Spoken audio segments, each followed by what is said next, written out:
Hello, everybody, and welcome to the High Probability Trading Series. This is going to be part one of the first installment of this particular series. So, getting right into it, the main focus is how we can identify and utilize engineered liquidity in our bias, in our narrative, to frame trade setups, okay, as the foundation of the moves that we're looking to take. And we're going to look at how we can combine all the signatures that we've discussed in previous lessons, in previous reviews, on a day-to-day basis that we see occur beautifully in the marketplace to target this engineered liquidity. And we know just utilizing those signatures that we discuss every day, how precise we can get with entries, with trades, with targeting, with profit taking, etc., right, with time. But if we identify correctly the engineered liquidity, we can really get great setups. So what is engineered liquidity? Number one, we're going to look for swing highs and swing lows that fall just short of significant inefficiencies. We'll talk about significant inefficiencies in the following slide. And for all of these, right, these three bullet points right here, it is added confidence if we have equal or relative equal highs or lows that fall just short of those significant inefficiencies, opposed to just one swing high or swing low. Okay, number two, if we have swing highs and lows that fall just short of higher time frame swing highs and lows. Again, added confidence if they're relative equal highs or lows. And then three, equal or relative equal highs and lows that form pre-macro, and we will discuss that as well. So what do we classify as significant inefficiencies? Okay, you guys probably know the majority of these, if not all, but we're going to reiterate and kind of stay organized here. We have the 930 fair value gap, we have the macro BPR, we have macro inversions, we have news fair value gaps, we have the new week opening gap, we have BISIs nested above BPRs when we are bullish, we have SIBIs nested below BPRs when we are bearish, and we have lower time frame BPRs inside higher time frame inefficiencies. So the majority of these high probability PD arrays will be in previous lessons within the foundation channel inside of RTO. Okay, so if you want a deeper lesson on that, see foundation lesson 3. Okay, we will of course go through examples of high probability inversions, high probability fair value gaps, order blocks, etc. in this, and we'll touch on why they are in the specific examples that we go through. But for a more specific focused teaching on each one of these PD arrays, see the foundation channel. I'm sure you guys have already watched those. Okay. We will also look through high probability order blocks. And for the most part, right, at least in part one here, we're going to be looking at order blocks nested within high probability inefficiencies. And then high probability fair value gaps, we're going to utilize significant inefficiencies to target opposing engineered liquidity pools. Okay, so for our first example, we're looking at NASDAQ's 1 minute chart here. And for all the examples, we will be on the 1 minute chart. We'll switch back and forth between the NASDAQ and the S&P 500. So as you can see here, we have 3 time windows labeled: the 950 macro, the 1050 macro, and the 1150 macro. And we're going to kind of dissect the price action and those specific time periods and see what the algorithm was doing. What was it referring to at these specific time windows? So essentially, right, to kind of paint this picture, you see this light shaded blue box down here in the lower portion of your screen where my cursor is? That is an hourly BISI. So it's a higher time frame inefficiency. So anytime you see me or hear me refer to a higher time frame inefficiency PD array, I'm speaking on the hourly chart and higher: 1 hour, 4 hour, daily, weekly, monthly. Okay. But essentially, right, we have the 950 macro, and what occurs? We dip down below macro open. So this is your macro power of 3. And then we expand higher. What do? We reclaim, again, remember, this is the high of the hourly BISI. Right here during the 950 macro, we reclaim this hourly BISI and we create what? This is sell side delivery followed by buy side delivery. So SIBI followed by a BISI. So this is classified as a macro BPR. So that classifies kind of as an extension as a significant inefficiency. So this has our interest, okay, from the 950 macro. This is how we're internalizing this macro, okay? And we're going to use this, as you can see, later in the session, but we're going to walk through this next with the 1050 macro. So essentially, right, see this swing high here, okay, where my cursor is. Then we have this swing high here. Then we have this swing high here. Long story short, we have a lot of buy-side liquidity to target. We're engineering buy-side liquidity. And then as we near the 1050 macro, okay, what are we doing? Do we run this high with this high that's formed right here? No. So I'm looking at this high labeled buy-side liquidity as engineered buy-side liquidity, this as engineered buy-side liquidity, okay? And more importantly, this low and then this low, engineered sell-side liquidity. So that in and of itself, with the relative equal lows, right, we know we want to be cautious of longing to any buy-side objective or any premium objective, but especially when they do something like this, okay? Where are these relative equal lows, this engineered sell-side liquidity pool, where is that residing? Right above that macro BPR, okay? So going backwards, the 950 macro is showing you respect of a higher time frame inefficiency and generating the higher probability or significant PD array, the macro BPR, that is going to be utilized later in the session. In this case, what does the 1050 macro do? It generates, or engineers these relative equal highs, so buy side liquidity, and engineers sell side liquidity. But on this drop here, see how it left the engineered buy side liquidity and it came down to purge that engineered sell side liquidity? Yes, we have a wick outside of the line, but on top of this, right, this is your Kraken correlation. This is your SMT. We came down to the bottom of this hourly busy, but look at the rejection here, the strong wick back up and closing within that macro BPR. Okay, so we're running the engineered sell side. We're leaving the opposing buy side engineered liquidity pool into that 950 macro BPR, or that significant inefficiency. And it's just even higher confidence because it's residing right at the top of this hourly busy or higher time frame inefficiency. Okay, so moving forward, okay, we've had a liquidity sweep. We've delivered to a significant inefficiency. So this is your manipulation. Now, why is this a high probability bullish order block? Plain and simple. Where is it delivering from? The macro BPR and the high of the hourly busy. Is there an inefficiency below it? No. Has there already been sell side objectives completed? Yes. The running on this engineered sell side liquidity pool, these relative equal lows.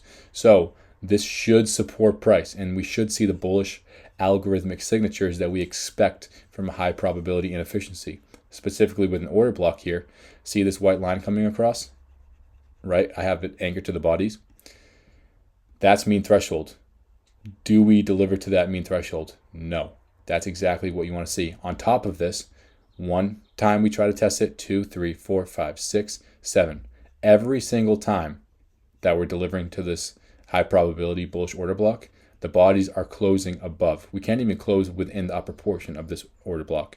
So the bodies tell a story, right? You've heard it a million times. These are the signatures you look for from high probability PD arrays, okay? So again, you could have traded this move down, but when you see engineered sell side liquidity, and in this case, if your bias is bullish, right, you want to just remain patient, because you can get really good setups like this when you do see them engineer these relative equal lows, convince people that this is a double bottom or strong support, and that the highs that they leave, the engineered buy side, is strong resistance. And then also, based on that same classically taught retail logic, when we run these lows, people also think that finally, after all this chop, we're breaking out lower. We're going to go get low of day, No, we're just making an SMT. We're manipulating below these old lows. Smart money's buying this. They're offsetting this with people's short positions right here. Okay, so after we have that high probability bullish order block, what are we doing? A couple things. We're reclaiming, one, the 1050 macro BPR. Okay, so see how we had sell side delivery, buy side delivery. So right here, we want to be hesitant to long this, right? Because we have the relative equal lows below, right? After we complete the deep discount objective and reclaim that significant inefficiency, again, the 1050 macro BPR, then we expect to see the signatures. So see how after we completed this move down and reclaimed it, we didn't even reach 50% of this macro BPR. On top of this, we have a high probability inversion nested right at the high here. Why is that high probability? Because initially right here, it was utilized to send us lower, form that SMT, run the engineered sell side liquidity, right? Then we close back above it. That is a change in the state of delivery. It should be high probability because of the way it was used on the sell side of the curve. Okay, so again, just to kind of wrap up with the 950, 1050, and 1150 macro, we can see that during the 950 macro, we did have that macro power of 3, that manipulation below macro opening price. Here we had manipulation above macro opening price before we made this low here, this move down. Then at the 1150 macro, we don't really, yes, we slightly do, but we don't have clear manipulation below macro opening price. Why? Right? You should expect this to be a spooling macro based off how we're internalizing all this order flow. We've already had the SMT. There's no inefficiency down here. We've already delivered to the order block, and more specifically, we came real close to mean threshold of this order block, but we left it. That's a signature of strength. So why would we want to see us go down there and get that? Right? We don't. So all we want to do is expect a closure, and all we're really waiting for, expect a closure above the high probability inversion and a 1050 macro BPR. And once that occurs, that's even higher confidence that we're going to start to deliver towards our target. Okay, so again, we had macro BPR, lower time frame BPR inside of a higher time frame inefficiency, and a high probability order block. Okay, so it's not always going to be this complex, and you don't need it to be complex, but you're going to train your eye this way, and you're going to start seeing these things occur in real time in live price action. Okay, so for this next example, we see more of the same, where we have a news fair value gap, more specifically CPI news. We have a macro BPR we're going to be dissecting, and we have the 930 fair value gap that I want to analyze as well. So again, we're on the 1 minute chart on NASDAQ, and we see that on CPI, we expand aggressively to buy side. So what do we typically do with news fair value gaps, especially when they're larger than normal fair value gaps? We want to measure the 16th, 8th levels, the quadrants, smart money handshaking concepts, essentially, that we discuss. So you see here, I have these 16th levels here, and then 50%. I remove the other 16th levels in the upper portion for clarity's sake, because I want to focus on these ones down here, okay? So essentially, right, we have 930 open labeled right here, and then we have this first displacement. So this is your 930 fair value gap, right? But what is occurring? We have these pre-macro engineered equal highs. So we create this swing high here, but then right here, right before the 950 macro, we're engineering those equal highs on top of the engineered buy side liquidity here. Now, why is this engineered buy side liquidity? Because this is lower time frame buy side liquidity pool that fell just short of a higher time frame buy side liquidity pool. This is a daily swing high. Okay, so as long as these liquidity pools, especially on the lower time frames, remain unpurged and they fell just short of the daily swing high, we should be looking for longs. Okay, especially when what? When we see opposing sell side liquidity swept, and then we see macro signatures. So coming into this news fair value gap, again, these blue lines are the 16th levels, right? So we have macro open, and right away we see that macro power of 3, which is what we want to see if we are looking for a long, if we're looking for a smart money reversal back to buy side, back to a premium, okay? So right here on this candle where my cursor's at, we close below 50% of the news fair value gap, right? That's CPI inefficiency. So if we were bearish, we should not have came back up and closed right above this SIBI. But what do? We smash right through it with no hesitation. Okay, so if this is a SIBI and a BISI, or two BISIs here, this is classified as a macro BPR. So side note, you want to see this stay open, this lower BISI here. Okay, on top of what occurred with price in relation to the 50% of the CPI fair value gap, we're coming down into this 16th level, another 16th level, and we're wicking away. We're not closing below that, and by extension, to keep it simple, we're failing to get to 75% or the lower quadrant of that news fair value gap. So everything's telling you, right, that this is problematic for a short. Okay, we really needed to see us come back up into this SIBI here and reject aggressively, right? If we were going to go lower, reach for 75%, the low of the CPI fair value gap, or these lows down here, we should not have displaced right above this SIBI. Once we close above, what does that become? A macro BPR. Okay, climbing the ladder, what's the next step? We close back above the 930 fair value gap, and we're working within it. At this point, while we're retracing and working within that 930 inefficiency, that significant fair value gap, have we completed the buy side objective? No. Those equal highs, the engineered buy side liquidity pool and the daily swing high terminus, right?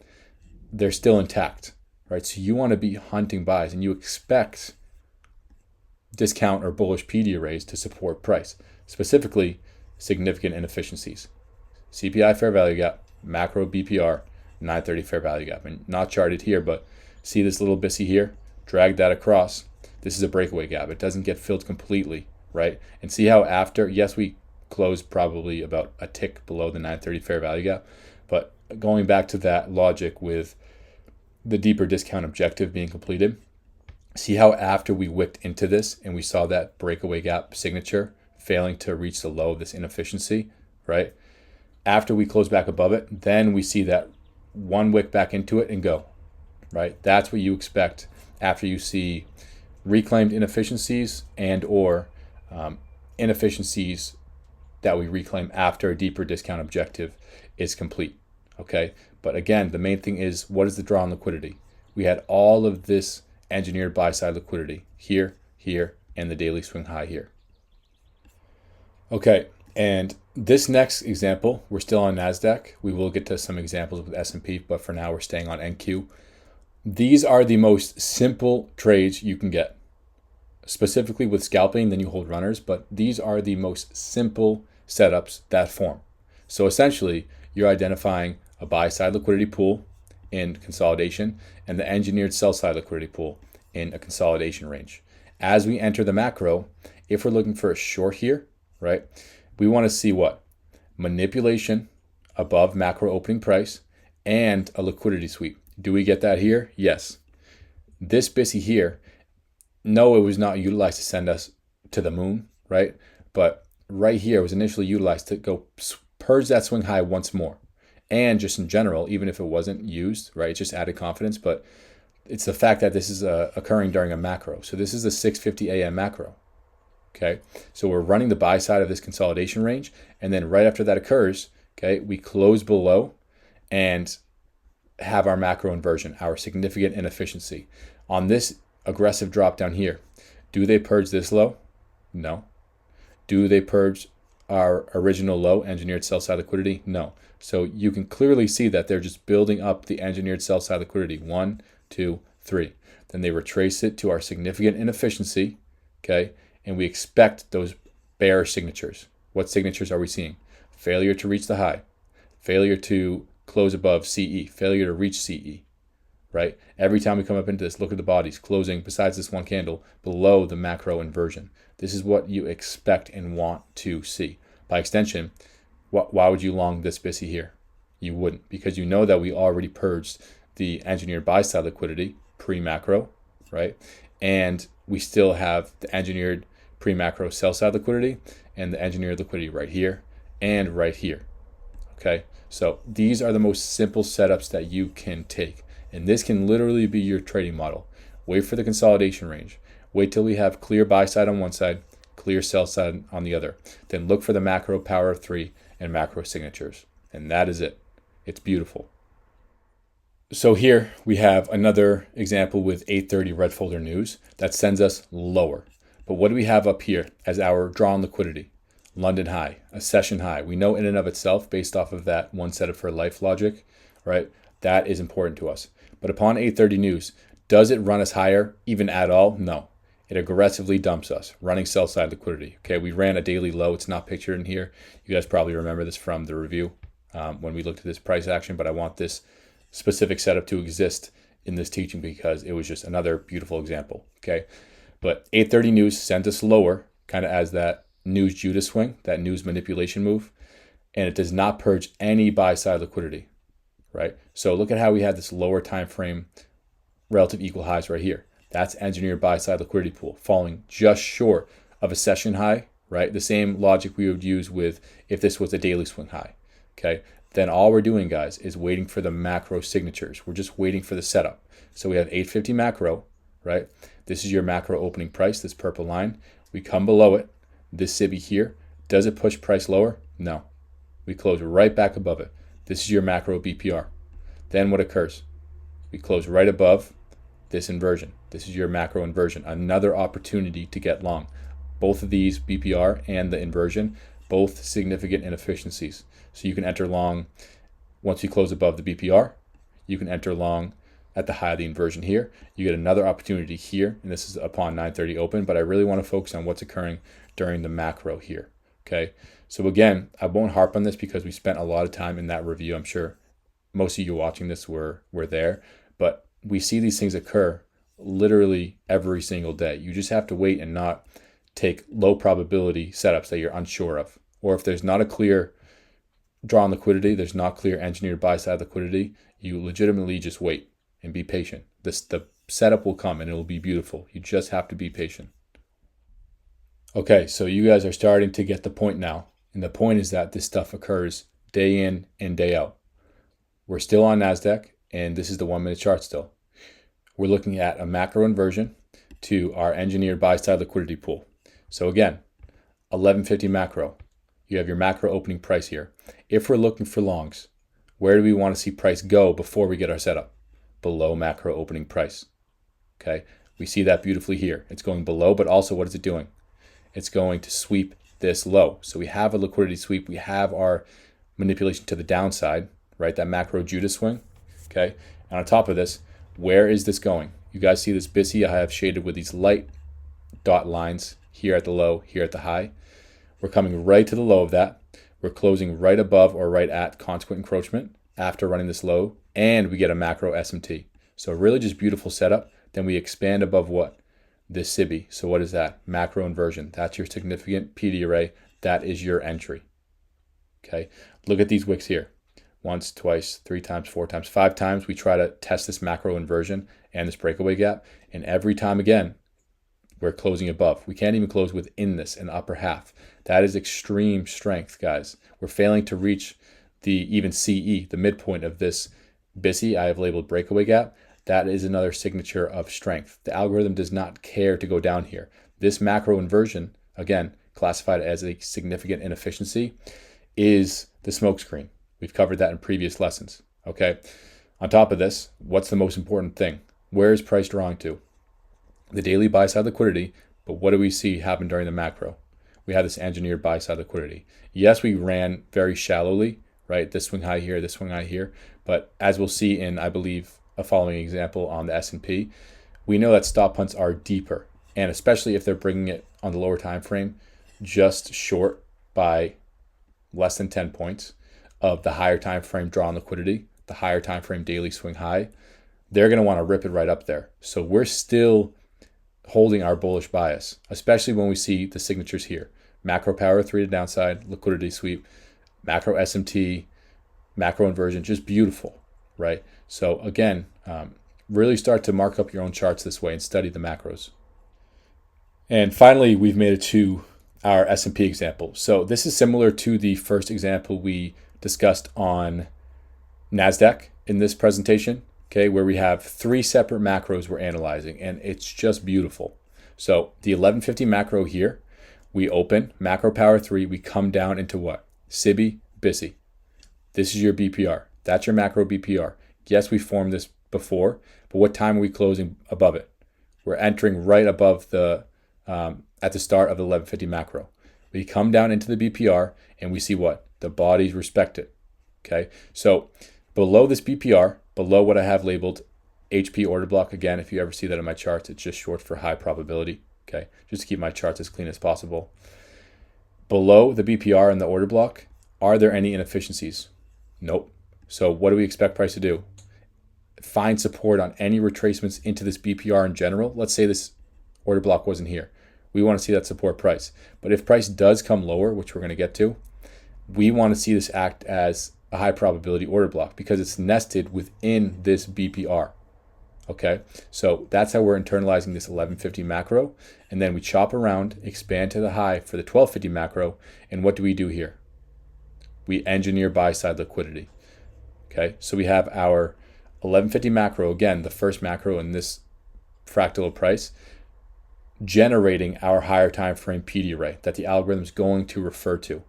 We have our second or 1250 macro, engineer the buy side liquidity. Then see how we're chopping around between the two macros? That's time distortion. See how we're chopping around right here during these first two macros? That's time distortion. Okay, so all you have to do, guys, I know I keep saying it, wait for the macros. Wait for the macros to tell you what it's going to do. Okay, but essentially, right, we form and generate this buy side liquidity pool, then we come lower, right? And look at what we do right before, as we're nearing the 150 macro. We create these equal lows where? At a random level? No. Right at the high of this high probability order block. So see this reaction here? We come down into it, the bodies respect it, right? And we expand away. This is what you expect from a high probability order block. In other words, this is a great turtle soup below these lows. Because you know we're right before the 150 macro and we're running into this and we left the engineered buy side liquidity from the previous macro here. So again, to wrap this particular example up, the 150 macro. Is there any manipulation below macro opening price? No. You expect the speed. You want to see the speed because we've already completed all the discount objectives down here. We've ran the lows. We've delivered to our 1150 macro high probability inefficiency that was generated during that time window. Okay. This is when you expect this delivery. So you don't want to see us come back down below macro opening price. Unless it's just going to go to this busy, that's really it, right? There's no swing low here left to purge. On top of this, look at this here. This is your SMT. It's just beautiful. So this is your Kraken correlation. So if this here is your only swing low, why would you want to see that taken? You don't, because it was utilized to form this SMT, which is key for setups. Okay, back to NASDAQ. We're looking at the 1 minute chart and we're going to analyze how the algorithm referred to the 930 fair value gap and the high probability order block and why was this a high probability order block. Okay, so as you can see here at the bottom of your screen, 930 open is right here. This is your 930 fair value gap, and what do? We close above it here, or we form it here. We close below it, then we close back above it. So it's reclaimed after liquidity sweep.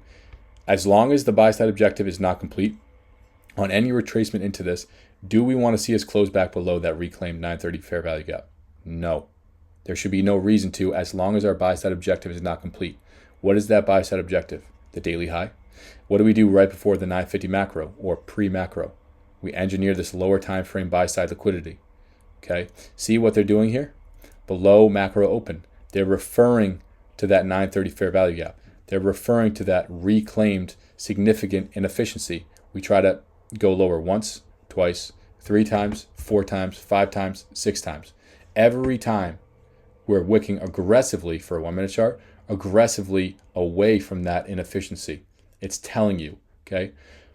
On top of this, right? If this is a down close candle overlapping that 930 fair value gap, and this is just beautiful, mean threshold is right at that reclaimed 930 fair value gap, this should be high probability. It went down to form this liquidity sweep, and we have the nested significant inefficiency right at mean threshold of that order block. So we expect this to support price. We're below macro open. We have engineered buy side liquidity on the lower time frame. We have the daily swing high that has not been purged yet. Bias is bullish. You buy these every time. It's beautiful. And back to the S&P. We are on the 1 minute chart, of course, and we're utilizing a macro inversion, a reclaimed 930 fair value gap. And what are we targeting? Engineered buy side liquidity. Okay, so I mentioned this earlier in the presentation when we were looking at one of the examples with NASDAQ, but focus on this swing high here where my cursor is. Yes, we purged those by a tick here before the macro, but this is a shallow stop hunt, right? Especially since we're just short of that daily buy side liquidity, that higher time frame liquidity pool. Okay, it's not just gonna leave that liquidity pool, but if this truly was a real turning point on a more intermediate term basis, or for the intraday session, if this was the high, we expect a deeper, more aggressive stop hunt above those highs to really trap longs and to make sure anyone stopped out here above these highs.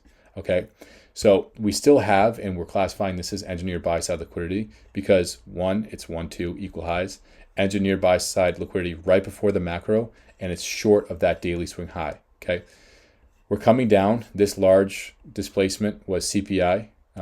If you're watching this today on, what is it, May 15th, this is from today. So this serves as your daily review.